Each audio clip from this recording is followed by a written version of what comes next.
Hey folks, so we are going to start thinking about caricatures and satire today in preparation for our reading of Chapter 3 of American Born Chinese next week, which is really going to focus on caricatures and satire. We're going to lean on caricatures and satire to create meaning. So the first thing I need you to do is pause this and go grab a sheet of paper. And now that you're back, look at this cartoon and jot down 6 ideas that you have about this cartoon. Pause this video until you have 6 ideas written down. Okay, so hopefully some of the things you wrote down were along the lines of Calvin isn't being serious, he's exaggerating. This is Calvin, this character here. He is, really exaggerating what's going on here. Really, this isn't a good way to be a good writer. You might have noticed that Calvin is very egotistical here, that this is all very sarcastic. Hopefully those are some of the things you noticed. And this is an example of how satire might look in a cartoon. So the question is, what is satire? So if the question is, what is satire? Satire is any literary work. So that could be a book, a movie, a TV show, a cartoon, a short story, anything like that, that mocks or ridicules something about life or society or human nature. It's not just going to necessarily be funny, although it often is, but it's specifically picking something or a couple of things in life or in society or in human nature, and it's making fun of those things. Some examples of satire would be political cartoons, TV shows like The Simpsons or South Park, which are satirizing families or people or kinds of people. The Daily Show, which is a satire of news, and Saturday Night Live, which would be a satire of a wide variety of things, lots and lots of little mini skits. Satires send a message, okay? So they are going to send some kind of specific message. They're not just there to entertain. They're there to convey some kind of specific message. So in a children's book, you might call that message a moral. All right, we get to the end of The Boy Who Cried Wolf, and we know that the message of the story is that you shouldn't lie. The Boy Who Cried Wolf isn't a satire. It's a fable or a fairy tale. But satires send a similar kind of message or convey a similar kind of moral. Instead of using symbolic characters and things like that, like a fable does, though, they're going to use caricatures, sarcasm, and mocking humor to get that message across.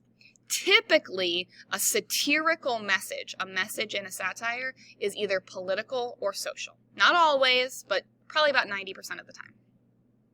Satires are entertaining, but the key to a satire is that they're not just entertaining, okay? They are persuasive writing at their core. They are writing to persuade you to believe or to be convinced by this message. You have to be careful with satire, though, because satire relies on sarcasm. So often the person who is writing or performing the satire seems to be serious, and you have to pay attention if you want to catch that sarcasm. As the reader of any given text, you want to make sure to check for those jokes beneath seriousness in a writer.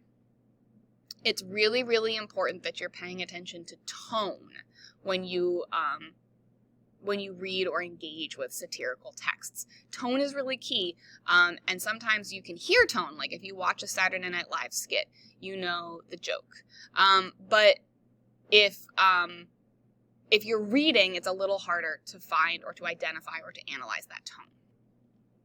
So we could look at some political cartoons here, right? So this is a cartoon by Dr. Seuss in the 1940s, prior to Pearl Harbor, when America was not involved in World War II. So we can see the woman here is reading a story about Adolf the Wolf, kind of a symbolic gesture about Adolf Hitler, of course, and it says, "And the wolf chewed up the children and spit out their bones, but those were foreign children, and it really didn't matter." So we know that we're using sarcasm here, right? Of course, foreign children do matter, right? And the sarcasm here and the mockery here is to make fun of people in America who don't want to get involved in World War II, who want to stay as an isolationist group and sort of let Europe deal with Europe's problems. The persuasion happening here is to persuade the viewer to agree that, yes, America should get involved in World War II. Similar here, we have Uncle Sam pushing the opioid epidemic up a hill. If you don't know the story of Sisyphus, he was a Greek figure who was cursed by the gods, and his curse was that he had to roll a rock up a hill for infinity. And until the rock, every time the rock got to the top of the hill, it rolled back down again down the hill, and he had to roll it back up the hill again. So we see Uncle Sam here trying to push the opioid epidemic up the hill. Now, this is an example of political cartoon that isn't necessarily funny, but that is still persuasive, trying to illustrate how significant the opioid epidemic is. Persuasion here is, okay, what can we do to support the Uncle Sam figure here? So how can we support America in this sort of endless battle against the opioid epidemic? So there are a bunch of elements of satire that we can analyze. We can analyze caricature, labeling, sarcasm, analogy, and hyperbole. Caricature is going to be one of our most critical visual elements of satire. A caricature is any exaggerated portrayal of somebody. So often they will take the way that sort of stereotypical version of that person looks and really exaggerate it, right? We have Homer Simpson here with the big, fat beer belly, and he often has a donut, and he's bald, and he's drooling, and he's got these half-closed eyes because he's kind of lazy, and he's the sort of caricature of your classic middle-class dad, right? This is not necessarily a realistic portrayal. It is an exaggerated portrayal. That's what makes Homer Simpson a caricature. Often caricatures will take personality traits and show them in physical traits. So if somebody who's mean or unkind might appear ugly, that happens with the evil stepmother often. We see her personality traits portrayed as physical traits. Labeling is when you take a piece of a visual cartoon like this and you literally put a label on it. Like this big monster is labeled chores, and therefore we know the monster is symbolically chores.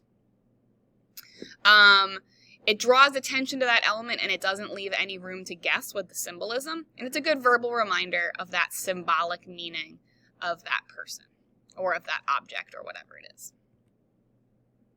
Sarcasm or verbal irony we examined in the cartoon that we looked at earlier, the Dr. Seuss cartoon. Here in this, we have Amazon coming. It looks like this bookstore has already been put out of business by Amazon, and the owner says, "Good luck." And she sort of means good luck, but she also means like, never gonna happen. You're doomed now that Amazon is coming here.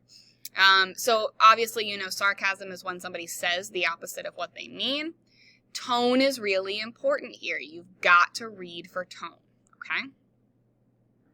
Analogy. So here in this cartoon, an analogy is when you make a comparison between two unlike things based on some meaningful resemblance. So here we see the property taxes and the burden of property taxes as a weight, a ball and chain attached to this sort of average guy. So property taxes aren't literally a ball and chain. They aren't literally a weight dragging people down, but the cartoonist is saying that they feel like a weight that's dragging people down. Very similar to a metaphor, okay?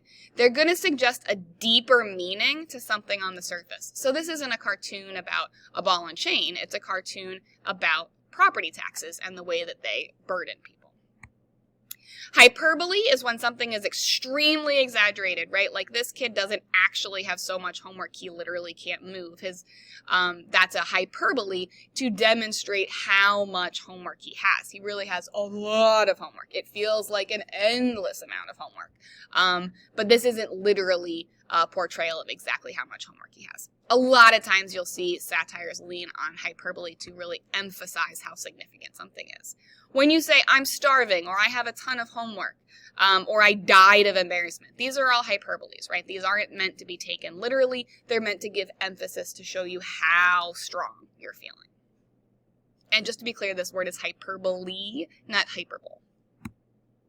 Okay, so here's what you're going to do.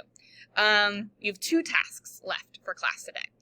Task 1 is to take a super quick quiz on exactly what I just presented to you in this presentation. It's 5 questions, multiple choice, should be super easy if you were paying attention. If you feel like you weren't paying close enough attention, watch this video one more time. 2, you're going to watch 2 YouTube videos and do a quick analysis of how we're using these elements, hyperbole and analogy and sarcasm and labeling and caricature, to create a satire in those 2 videos. And that assignment is on Office 365. Good luck!